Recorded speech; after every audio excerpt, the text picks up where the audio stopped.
Up next, we're going to try a new segment where I run through a bunch of different headlines and give you my quick takes on them so I can cover more ground. And up first, the Epstein Files are releasing a lot more of them. And I've been a little hesitant to talk about it because there's so much, like there's literally millions of pages of documents, and I can't really go through it all. I'm just a one-man show. There's no producer, there's no team here, there's no crew, there's no research assistants, production assistants, anything like that.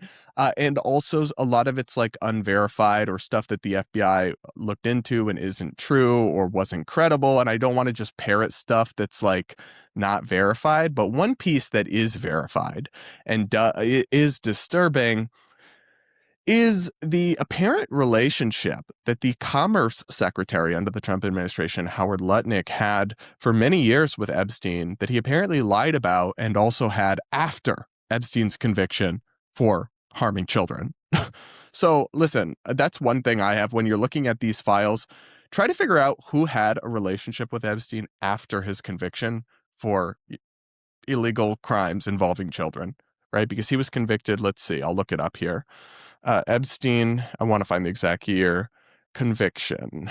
Yeah, in 2008, he was pretty egregiously charged with and convicted of some heinous crimes involving minors. So when people had an extended relationship or friendship with him after that point, that is a fair reason to judge them. Doesn't mean that they were involved in the trafficking ring and all of that necessarily, but it is a fair reason to judge them, especially if they've lied about it. And that appears to be the case with Howard Lutnick. So here's the headline from CNBC. Epstein Files, congressional lawmakers call for Trump Commerce Secretary Chief Lutnick to resign or be fired. Two congressional lawmakers on Sunday called on Howard Lutnick to resign amid revelations that the Commerce Secretary had more extensive business and personal dealings with deceased sexual predator Jeffrey Epstein than were previously disclosed. Representative Thomas Massie, a Republican from Kentucky, urged Lutnick to step down after the New York Times reported the Trump ally interacted regularly with Epstein, according to the files released by the Department of Justice relating to the notorious sex offender. Massie was the lead Republican on the Epstein Files Transparency Act that compelled the release of the files.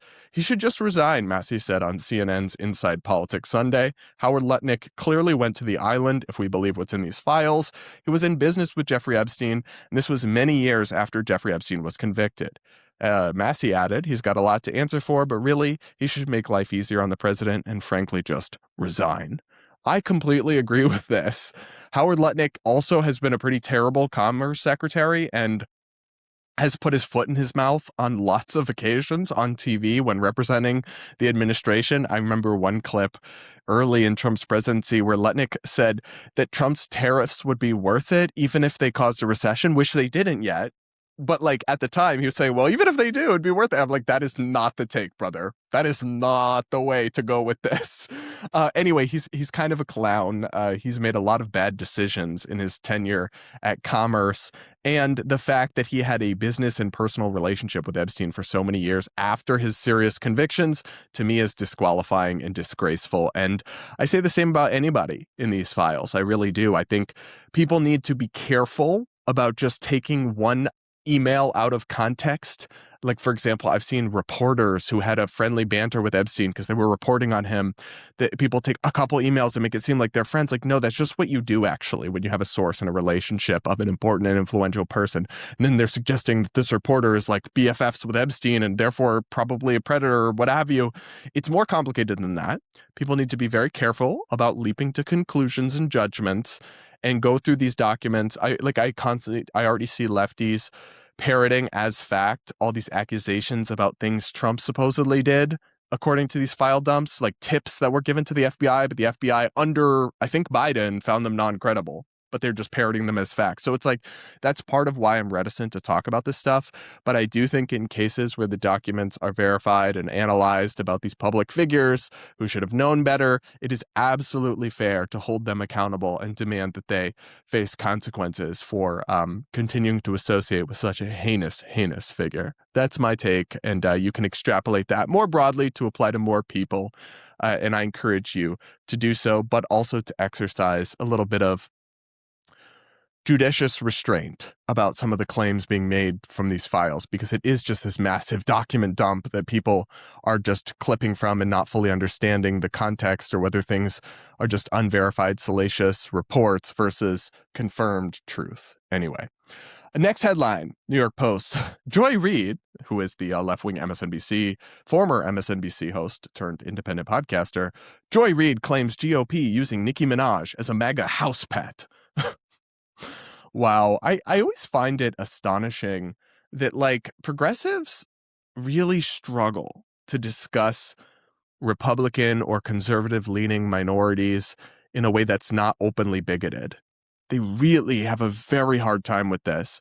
And it's just very much undercuts the, like, racial justice warrior, we're the loving, open, tolerant, kind people, when the second a minority steps out of line, you're just attacking them. Now, that's not to say that you can't raise legitimate points about, hey, why you're defending this administration, but they're doing this, and that seems at odds with the communities you say you care about. That's all legit. But, like, the calling people Uncle Toms, calling people names like this, I don't know. Like, it's just funny to me because they are very quick to accuse Republicans or MAGA or Trump of racism, and sometimes they're not wrong.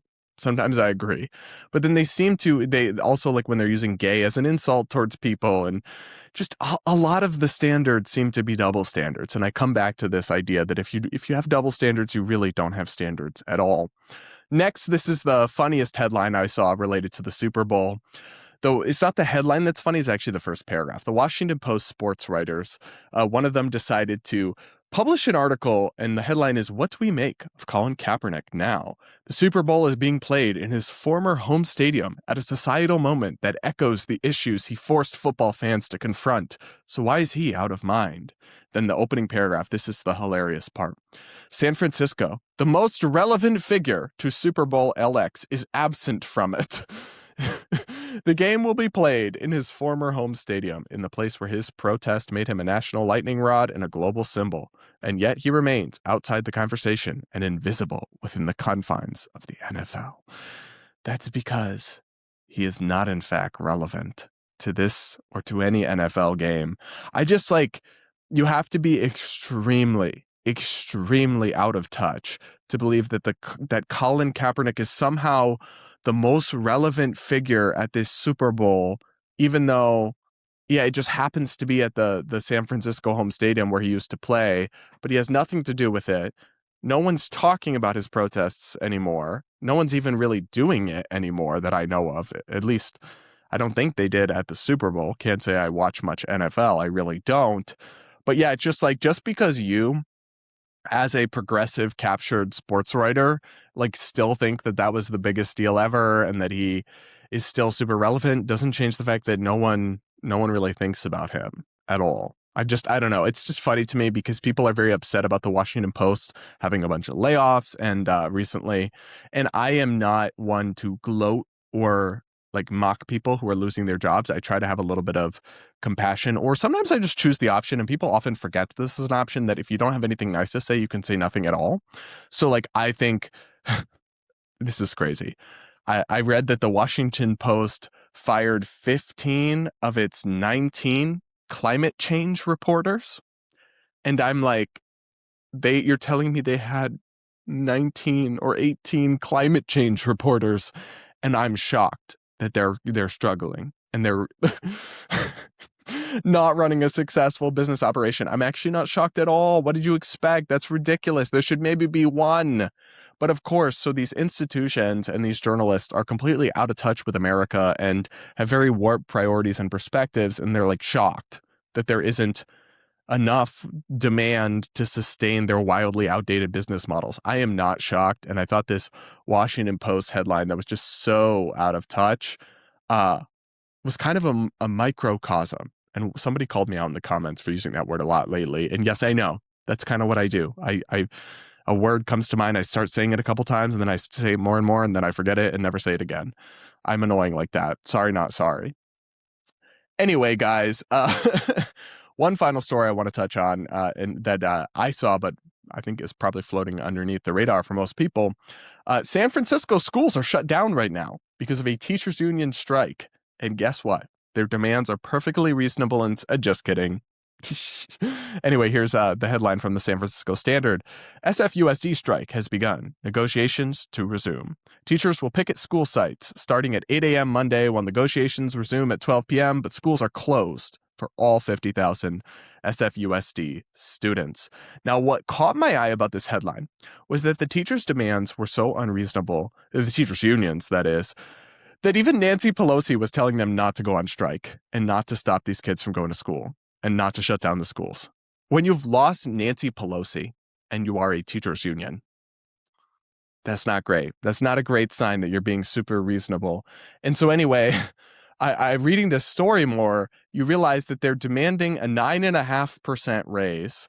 And the school district offered them, it offered them a 6% raise, despite the fact that the district has a $100 million deficit. So the school district is going broke, and they're demanding more money and closing the schools and holding the students' education hostage. Listen, I'm not here saying I have no compassion for teachers not being perhaps paid as well as they should be, but you also have to be realistic, and you also have to have the students' best interests at heart.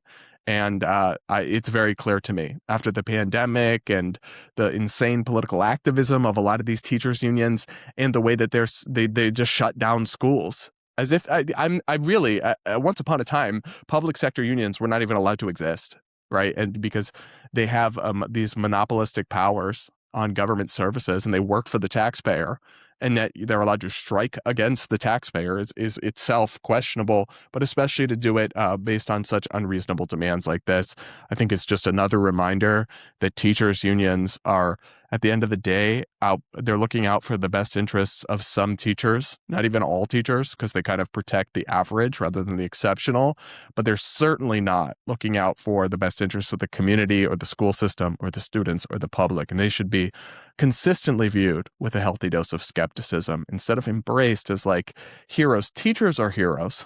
Teachers unions are not. That's my take, at least, but y'all will have to let me know what you think in the comments.